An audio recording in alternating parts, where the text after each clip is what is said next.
Now, if you've been watching my videos for a while, you might have noticed that over the last year or so, I've been talking quite a lot about my life here in Sweden. What I think of Sweden, how it surprised me, what some of the cultural customs are, and how it's different to where I'm from in the UK. And it might have got you thinking, hey, I like the sound of this Sweden place, and I'd quite like to move there myself. If that sounds like you, and you might be on your way to make a life-changing decision to uproot your life and move yourself and your family to Sweden, I think this video might be for you. Reason being, I've now lived here in Sweden for 3 whole entire years, which is a significant amount of time, and about the amount of time where you begin to forget some of the assumptions that you made before you moved here, or some of the expectations you had for the country. And it's got me wondering about some of the things that I wish I'd known before I moved here, some of the advice that would have helped me to acclimatise even better to life here in Sweden. And even over the last 3 years, there's been a huge growth in the amount of channels here on YouTube talking about life here in Sweden that just weren't really available back when I was making the decision to move my life over here.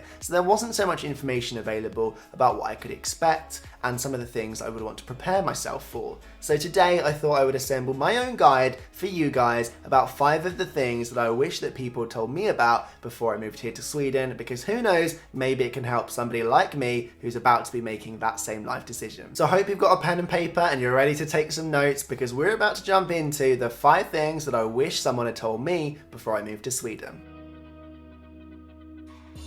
Number 1, and perhaps one of the biggest differences that I noticed coming from the UK, was that here in Sweden, the opening hours of shops are very different. And I know you're probably sat there thinking, can this really impact your life so much? And I'm here to tell you, it really does change your daily routines. And I've been quite open on this channel about the fact that I don't live in one of the 5 biggest cities here in Sweden, so I'm not talking about the experience you might get in Stockholm. I'm sure there, or in Gothenburg, for example, the services and shops that are available probably have extended opening hours, but where I'm living, for example, you really have to plan when you want to go out and about in town. For example, if you've got friends over for the weekend and you're thinking of showing them around town and going for a fika on Sunday morning, kiss goodbye to that unless you want to go to Espresso House. Yeah, that's right, because where I am, most of the shops don't open until 12 o'clock on Sunday, and then they're probably shutting again by 3 or 4 o'clock. There is a very small window on a Sunday to go out and make the most of the shops around you. I have to admit, it surprised me time and time again that apart from your Econ Maxis of the world and other huge metropolitan stores,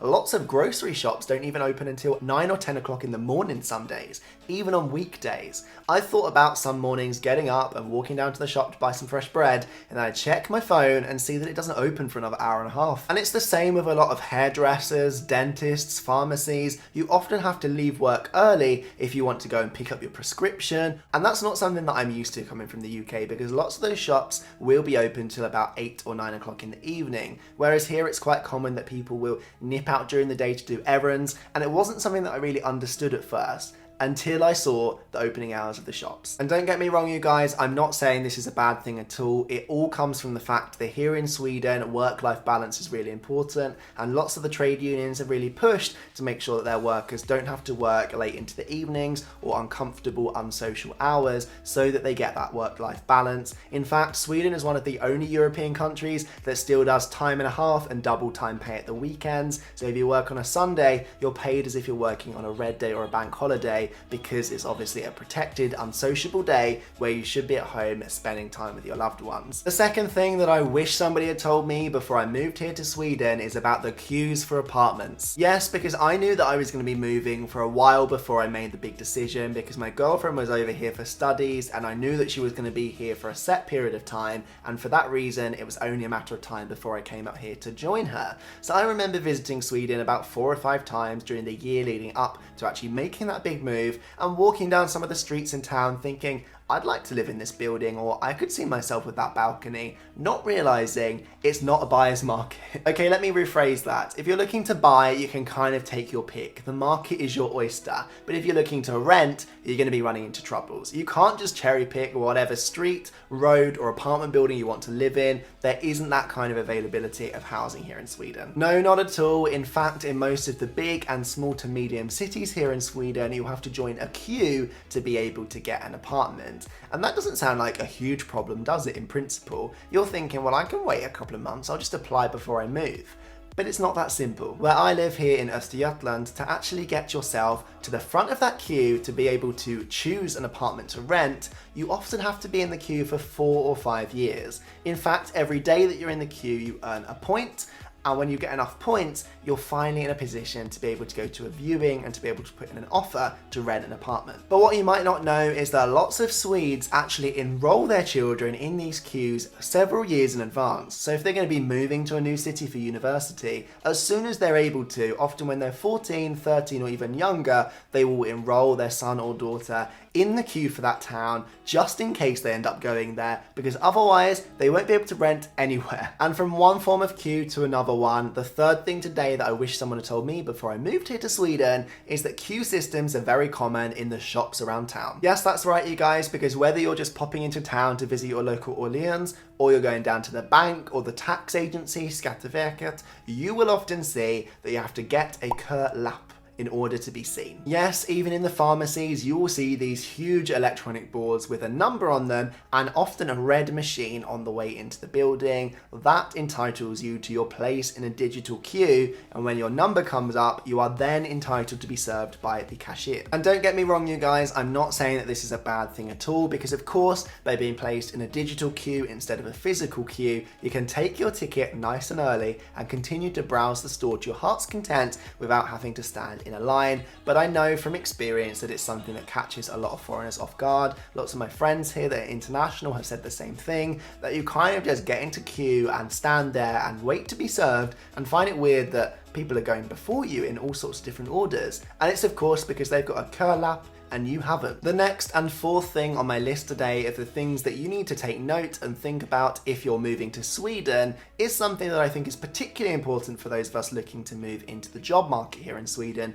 but again is probably applicable regardless of which way you are integrating into Swedish society. And it relates to how you talk about your achievements and the things that you are proud of, because here in Sweden, bragging is a big no-no. Yes, if you turn up to an interview and you boast about all of the things that you did in your previous job, you are going to leave a sour taste in their mouth and they're likely to choose another candidate. Reason being, the Swedes are quite humble by nature and the culture really reflects that. So if you turn up and you talk more about what you did as part of a team and how we worked together to achieve some sort of goal, you are more likely to have a better chance of success. But I know it's one of those things that surprises us coming from abroad, because particularly if you're from America, for example, it's super important to talk about the I and what you did as a specific person in your previous job. You really want to shout about your achievements because that's how you stand out from the crowd.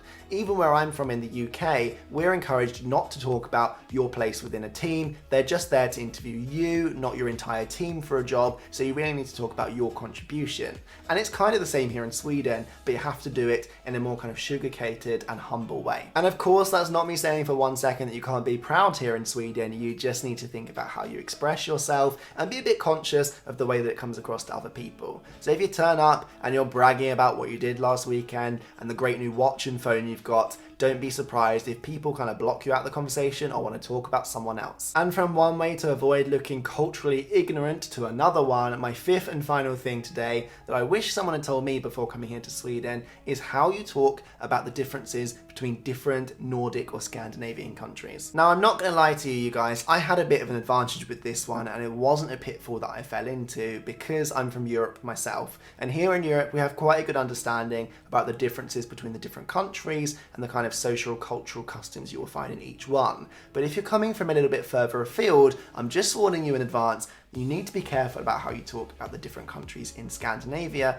or in the Nordic community. Reason being, each of these countries have a diverse and unique culture and they're not going to appreciate you talking about them all homogeneously or as if they are one community or population. And if you think about it, it's understandable. It's the equivalent of going to South America and talking to Brazilians as if they were Chilean. People want you to kind of respect the differences and unique intricacies of their country and of their culture. But that said, there's no reason to be worried about your weaknesses, you guys, because if you just turned up in Sweden and you're not really that familiar about the differences between the different countries in this region, you can be upfront about that. Because my experience has been that the people here really like talking and educating you and informing you about their culture and what makes it special. So they'll be more than happy if you just admit that actually, you know what, I don't really know a lot about what makes Sweden Sweden. they'll talk to you about that and you'll get to learn something new. You can ask questions and they will love telling you. So there you have it. There are some of the things that I wish somebody had told me before I made the move here to Sweden. I hope by imparting them onto you guys, you feel a little bit more prepared ahead of your big move if you're planning to take that step in the near future. I'm sure other people, other viewers will be able to give you some fantastic advice and tips. So please do, if you have any, leave those in the comment section down below, because I'm sure there's people out there that will be very grateful and very appreciative for your input. And then once you're done doing that, if you could hit subscribe and drop me a like if you've not done so already, I would really appreciate that. I upload new videos every week at the minute, and it'll be awesome to have you guys along for the journey. I really appreciate that support, makes it all worthwhile. Hope you've learned something new today. Thank you so much for watching, and I will see you guys again next week for a new one. But until then, have a great week. Goodbye, guys.